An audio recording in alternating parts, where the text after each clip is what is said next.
do. We've met before. Yes, we have. And we're trying to scratch our heads where I know. It's almost like we kind of faded into each other's world some way. It's with all my guests. Yes. It's like, yeah, we met. It's like, where did we meet? It's like, yeah.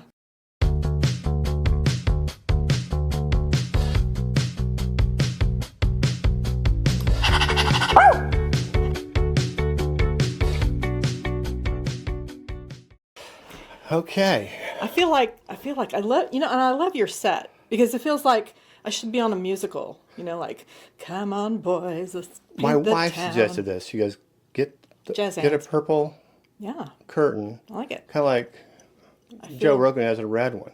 Yeah. Like, oh, I want it to be purple. Yeah. So this is soundproofing. Very good. It's like, excellent. Anyway, we are on. We are rolling. Things are good. And Robbie, welcome to my podcast. Oh, Ron, thank you so much for having me. It's a pleasure to be here.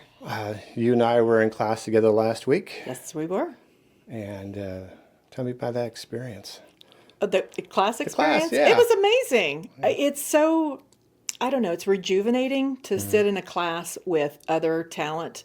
And actually, you learn so much from other actors. You kind of tend to get in your bubble when you're kind of doing all your auditions and all your studying. And sometimes I think the class environment is probably the best for learning because I learned a lot from everybody else. Yeah, I think for me, the class was great in interjecting suggestions, which you need that feedback. But with, I don't want to call it an audience, but with the group there, you're more self-conscious about your performance.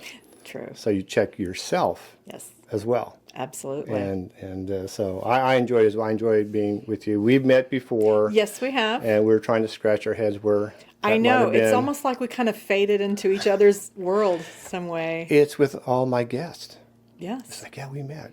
It's like, where did we meet? It's like, yeah. It's like I feel like maybe I'm too many places. I'm not sure. But I always enjoyed that. But hey, we really got to spend some time together last week. It's been wonderful. Lisa was great. Yes, she's amazing. And I mean, we plug the Actor Factory a lot. So Actor Factory again. Actor Factory again, yes. And the other format is the 5 days straight. Yes. And it's strange because not being at a work job for some time. I've been retired for a while. And actually having to be somewhere at a time every day, Monday through Friday, was like, ooh, deja vu. I remember. Unfortunately, it was like, that was painful. Set the alarm and wake up. Oh. We got to visit. You told me a little bit about your acting story. So for our guest out there. Yes. Let's talk about your acting story. Okay. Do you want the long version or the short version?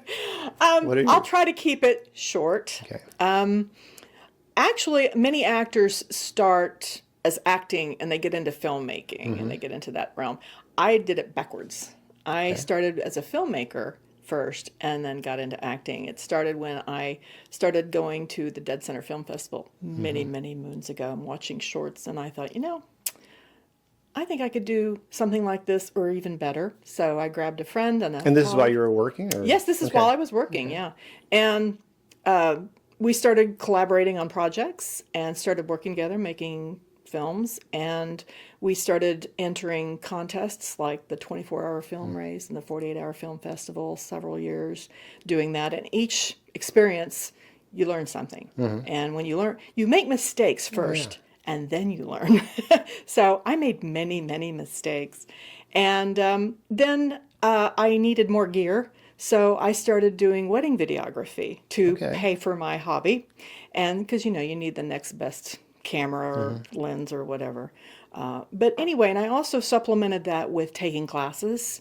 I took screenplay writing and editing and cinematography just so I could learn more. Because the more I found out I didn't know, the more I thought, I need to learn this stuff.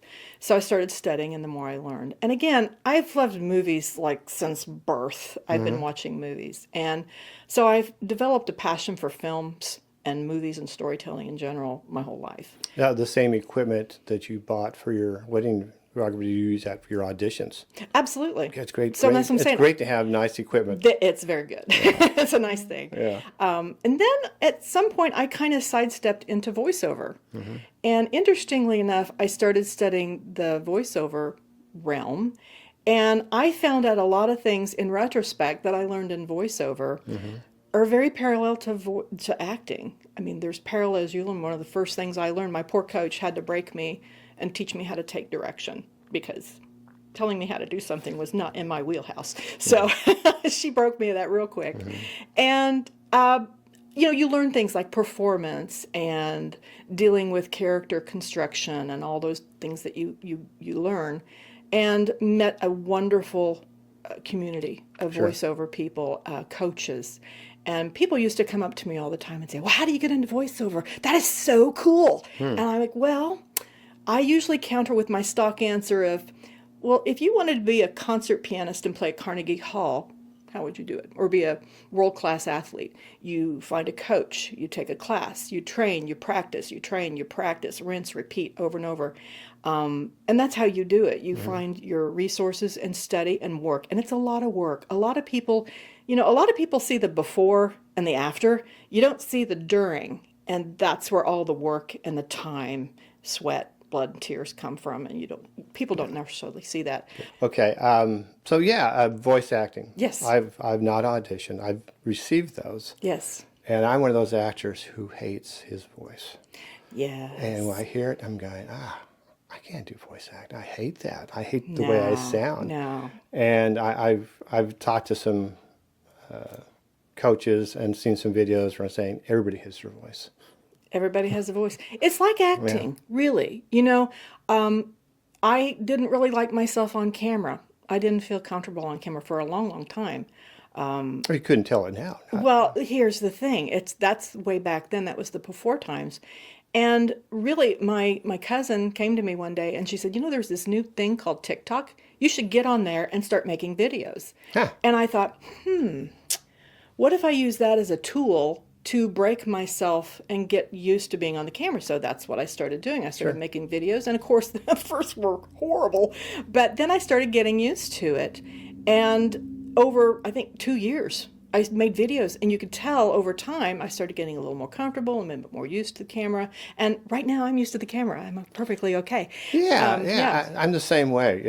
But it's the same thing with voiceover. If you just realize you look what you look like, you sound what you sound like, and embrace that. There's a place in voiceover and acting for everybody. And that's what I think people think they have to look like, so-and-so or such and such, or have the perfect figure or face. You don't. No, I think the more opportunity you have to be in front of camera really makes you more seasoned. Yes. The podcast. Yes. I mean, you're my 8th episode. Yes. Wow. I've been doing this lucky number 8. Lucky number 8. But it's also a challenge saying, wow, this is, before we got ready, we talked about, hey, it's a podcast, it's not acting. Right. Be yourself. Right. But we still prepare. Oh, absolutely. And so for me to do this, it's helping me feel comfortable with the camera because it's there. Yes. And with the guest and the voice and the talking and asking the questions. So hopefully for my acting career, this also helps. It can't hurt. It does nothing but help. Everything helps. And the thing of it is, when you try whatever endeavor that is, whatever you choose to try, be fearless about it. Sure. It's okay. Screw up. I tell you, I've learned a lot because I've screwed up a lot more. And every time you have a failure or what you would call a mistake or whatever you want to call it where it didn't work out, that's an opportunity to learn. You go, well, I learned this. It's when people keep making the same mistakes over and over and over again. It's like, you're not really grasping it. Well, you have to be proud of your work. Exactly. You talk about doing TikTok or doing filmmaking. Yeah. These are my films, and the first one I did, kind of looked at it after it's edited. I'm going, oh my God, there's a light stand. There's a cord. Absolutely. Oh no, the mic dipped in, but after I finished it and showed it to family and friends, it's like, wow, you did that? Yeah, that's my film. Exactly. Even though there's the errors, it's like, I dare you to do what I did. Exactly. So, but then you learn again as you move forward to make sure the mics and the lights and you get better, and that's the growth. Exactly. And that's what I think people need to embrace is understand it's a journey.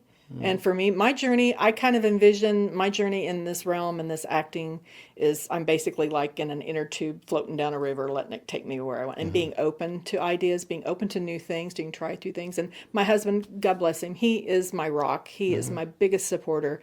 And he has always said to me, as long as you're having fun, that's all that matters.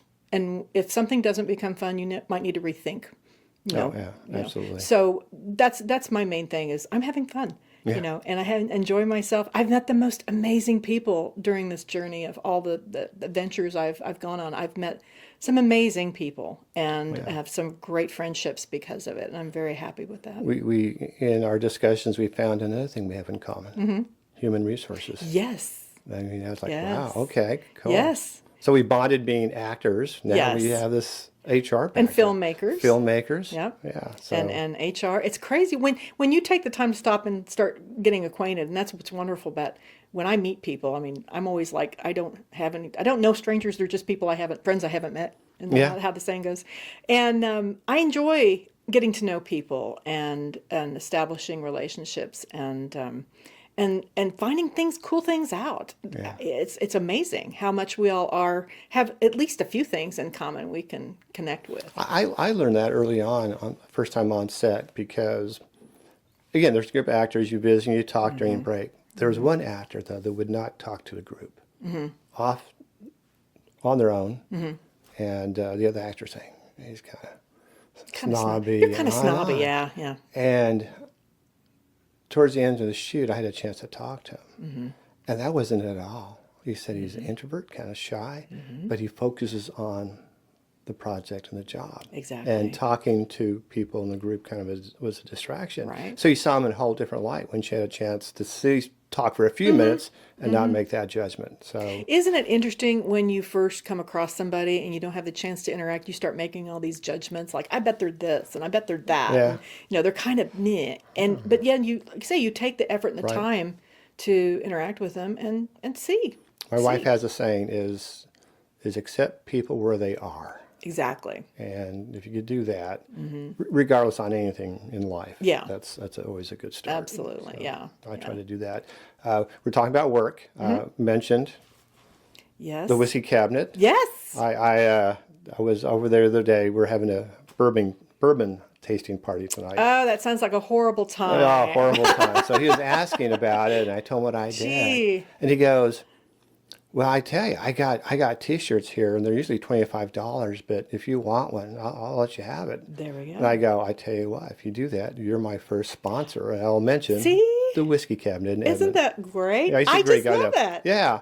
Hey, so because you have people saying, "Do you have sponsors yet?" I go, yeah. Yeah, you got. a Yes, sponsor. you do, and Got you're a going to have sponsor. more definitely Yeah. as time passes. And again, that's being open to make. Again, we're talking about making connections with people. If you just be willing to have a conversation with somebody, you never know what's going to happen. You never know what happens. Yeah, my next question is be about projects, but we're auditioning for a same film, which is really cool to Yes. talk to somebody else who's doing other characters that you're doing, and Yes. it's the same project. So you get more invested. I'm really interested in see what happens to I know. the ones you audition I to. know. So, It's crazy. yeah. Auditions to me are like fishing. Not that I'm a fisherman, because I'm not. I don't like fishing. But it's similar in that you get excited about it. You get all your gear and you go out to the fishing place, wherever that might be, and you Right. cast your line out and you wait and you wait and you wait. And don't really get any nibbles, and then you go home disappointed. Or you might put out several lines at different places, and then you get hit after hit after hit. So it's a lot like that with auditions. You're hopeful. You go, oh boy, wouldn't it be great if I got a 5-pound bass or whatever it is you're looking for. And but auditions are the same way. You're hopeful about them, but everybody I have talked to, we all share a same kind of tendency to kind of put all our eggs in that basket of, oh, if I don't get this audition, this is going to be the end of the world. No, it's not. Because recently I have learned, again, always learning, always growing, evolving, is that sometimes when you kind of like see, because I'm like always checking like who got the part, who got it, So I go check out the parts. I say, okay, that's who they cast. Okay, yeah, all right. But you see, when you see the project and you see who they cast, you're like, Makes sense. okay, yeah, Makes sense. I get it. I get it. And that wasn't for me. That wasn't what the vision was for the project. And a lot of times actors don't realize, they always I want to know feedback. How was my audition? You're never going to get feedback. Your feedback is you look in the mirror and you say, I did the best I could. This is my presentation for you. This is what I'm offering. I made these choices. And these are these are my choices. And you walk away and be okay with it. Lisa was good in saying that to me in terms of the auditions. Yes. Do the audition. Yeah. Put it away, move on to the next, and don't think about it. Exactly. So I do a symbolic thing with all my sides. I have a drawer. Oh, do you? I have a filing cabinet. Do you have a I have cabinet? a filing system, yes. And when I first started, I had them out. I needed to leave them out in case they call. I need That's to right. find You them. never know. You Where might are have to they? redo it. But now it's like, okay, audition's done. Drawer. Yeah. Move on to the next. And it's good for... It is. It's very therapeutic in a way. You just have to know that you do what you do. You set it and forget it, as they say.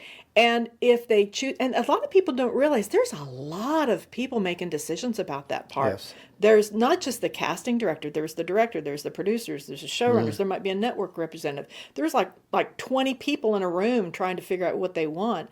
And it's not up to you. No. It's not up to you. And so, like you say, you do your best, you do your thing, and whatever it is, and move on and try something else and go on. Well, best of luck. Well, thank you, and best of luck to you as well. Thank you. I Well, hope we'll see each other on Yeah. set. What has been your last few projects you've been working on? Well, offhand, it's so interesting. The industry seems to ebb and flow. There's times it's either feast or famine, seems like. And this year for me, it's been kind of quiet. The last project I did was a commercial for Tito's. I think Tito's. The vodka? Yeah, the vodka. Oh, good. Did a commercial for them down in Austin. That was a lot of fun. I met some really cool people on set. That's the other thing. When you go on projects, I know a lot of actors kind of sit to themselves and they go to craft and kind of get in their phone. I kind of mingle around the set. I kind of try to interact with people without interfering with their work. They are doing their jobs, but whenever I have a moment to talk with them or just casual conversation, just interact with them.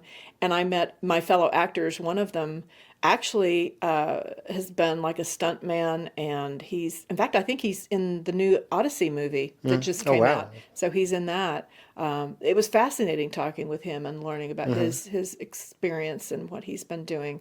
But made friends. Everywhere I go, made some new friends down there. So now when I go to Austin, I have like a bank of friends that I call, hey, I'm coming in. Let's go get coffee. I got a bottle of Tito's. Yeah, I got a bottle of Tito's in the truck. Come on, let's go party. My wife makes a killer lemon drop martini. Uses Tito's. So Ooh, that sounds yummy. it's dangerous. I bet. Dangerous. So any words of advice for upcoming actors out there? I would say find out what you want to do. Do you want to do theater? Do you want to do commercial work? Do you want to do film work? First, establish that. But in terms of starting out, I personally kind of started doing background work and extra work. That's kind of where I started getting my toe in the pool, so to speak. Sure. It was kind of, I was kind of geeking out, to be honest, to be able to go on a set and sit and watch all the people doing all the things and taking in, what are they doing? Ooh, what's that camera over there? Ooh, what do they got over there? And I would start watching and observing. And, okay, come over here and stand in the background. Okay, I'll do this. All right, now sit down. And just watch the actual process of film being made, or a movie or whatever. And learning and getting paid for it. Oh, yeah. Oh, my gosh. Yeah. And some people are like, I don't know how you can sit there for all. I'm like, listen, I can sit for a while. And I don't have, because some people can't sit still for 10 minutes, but it's. Yeah, it is I what wonder it if is. that's the same process. I mean, you said you're a filmmaker as well. Yeah. So I do the same thing. Yeah. I ask questions. Oh, I do too. What's that piece of equipment for? Yeah, What does it what do? are you doing? What Yeah. is, okay, all right. So the filmmaker in me was always geeking out. And then I thought, ooh, I better.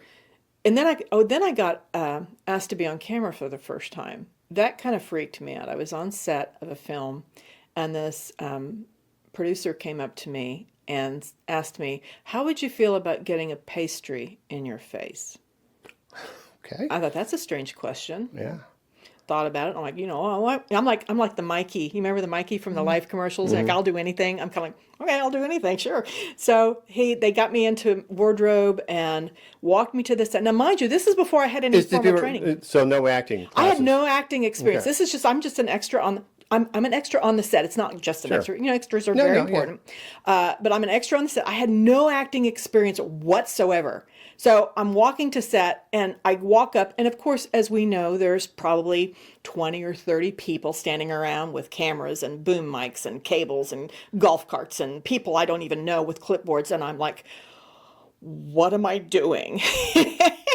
And the scene was, I was walking out of a bakery carrying a cake, and it's one of those icebox cakes that you get from Walmart, that's like, yay big. And I'm walking out with a cake, and the scene was where these boys are coming by, and the last one hits me, and the cake goes into my face. And I'm like, okay, so not only am I going to be on camera, I've got to hit a mark. I've got to time it to where I don't run into the guys on the bikes, and I got to throw the cake in my face some way where, it looks legit. And we rehearsed it just twice. And again, my knees are knocking together. I am terrified. I'm just like, you all don't know I don't know what I'm doing. But did I let it show? No. I was a pro. I was like, yeah, I've done this before. I'm good. I'm cool. Yeah, no.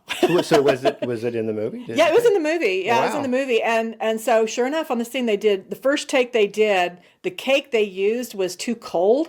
So the schmutz and all the frosting didn't like stick to my face. So they were like, all right, we need to do that again, reset. So I was like, oh crap. So here comes makeup and hair trying to reset me. And it was windy, and the hair's going everywhere.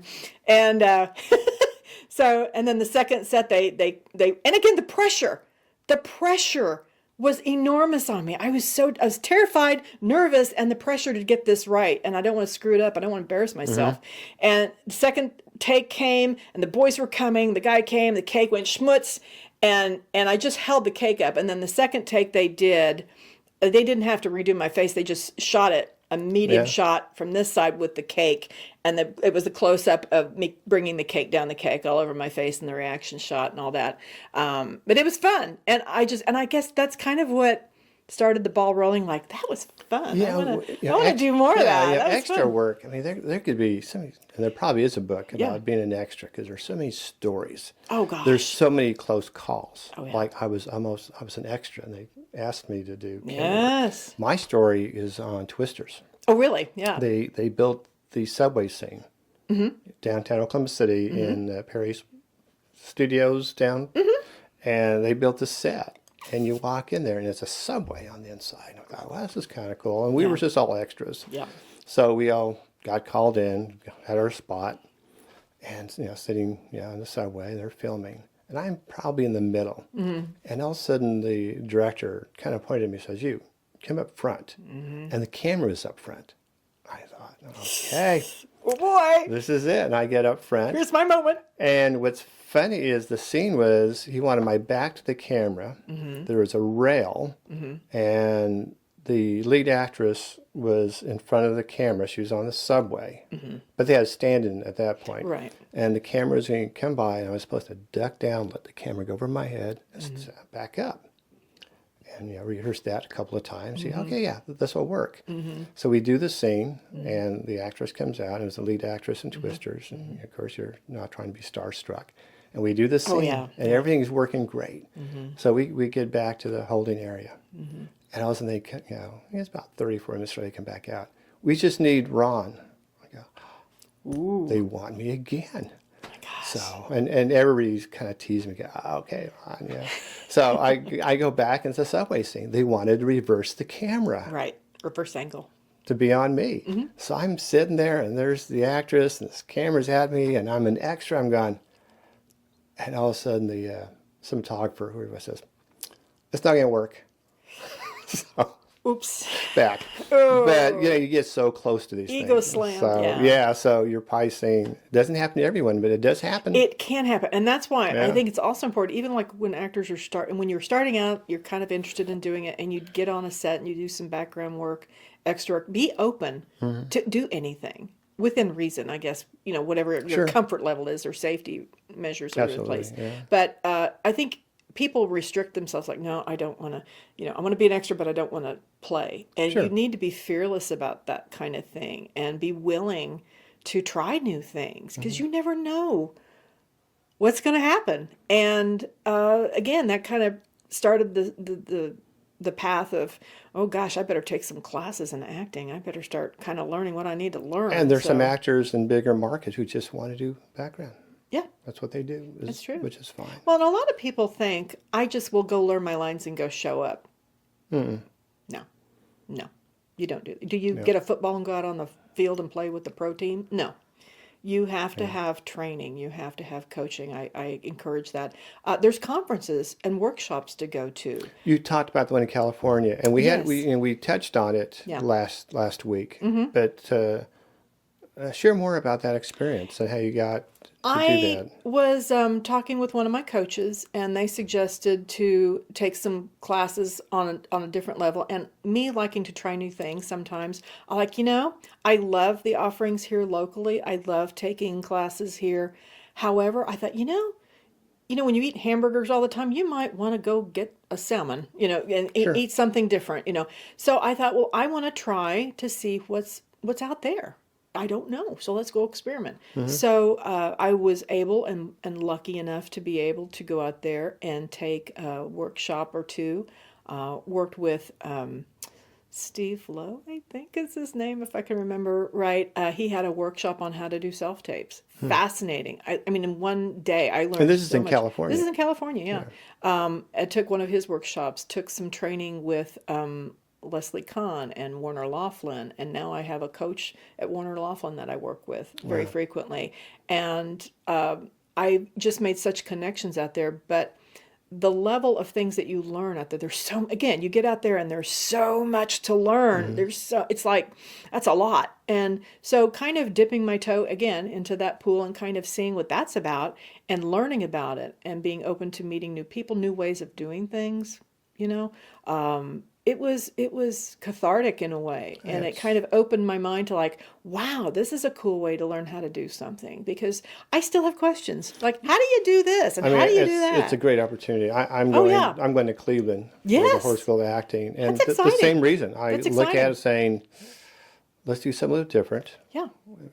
Notch it up a little bit, I guess, the level Well, I mean, wise. let's face it, when you go shopping for groceries, do you shop at the same store? No, sometimes you go to a different store and see what they have. Yeah. Maybe they got a different brand of something or a whole new item you don't even never knew existed. So I kind of look at it like that. So I think it's good to be open to learning, going to different places, and not only just meeting more people or new people, but also learning a different environment to learn in, and you never know what you're going to learn. No, yes, it's investing into your craft and understanding that not actors could do that because there's travel and expenses involved. Absolutely, yeah. But if you get an opportunity.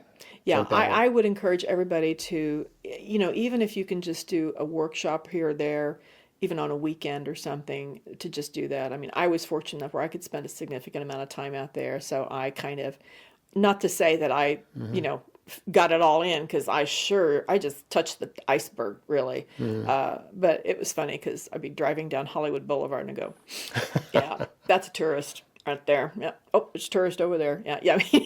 I mean, not that I was a local by any stretch of the meaning, but you hear stories like here in Oklahoma, you hear stories and you have these assumptions of what LA and Hollywood is all about. And you have these fantasies, and you go out there and it's another city with a lot of traffic like here. There are people out there that are amazing, beautiful people out there. And I just loved everybody that I came in contact with. Everybody was phenomenal.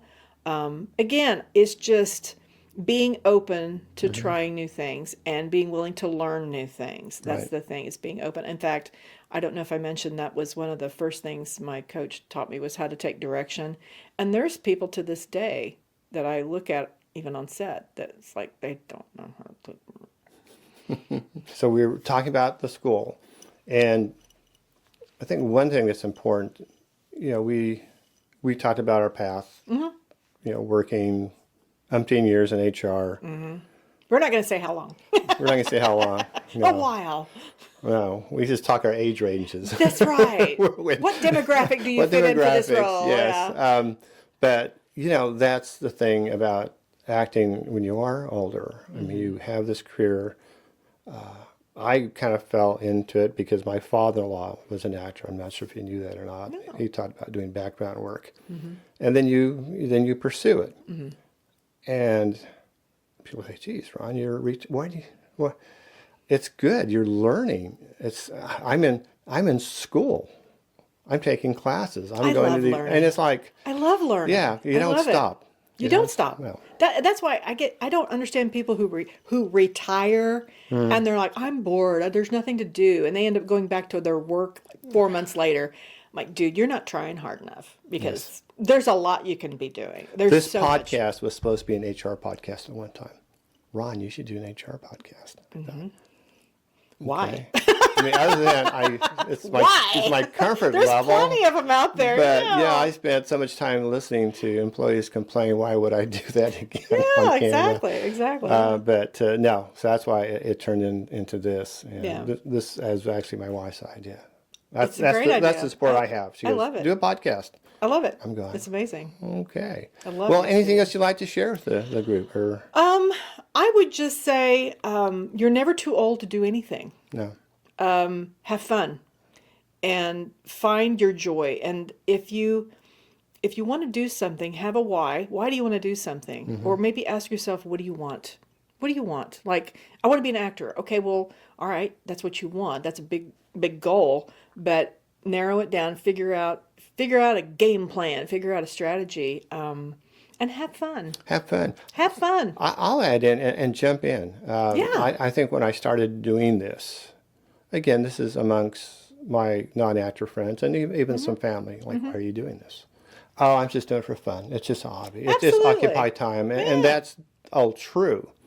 But as you get into this craft, it took me a while to say to people, I'm an actor.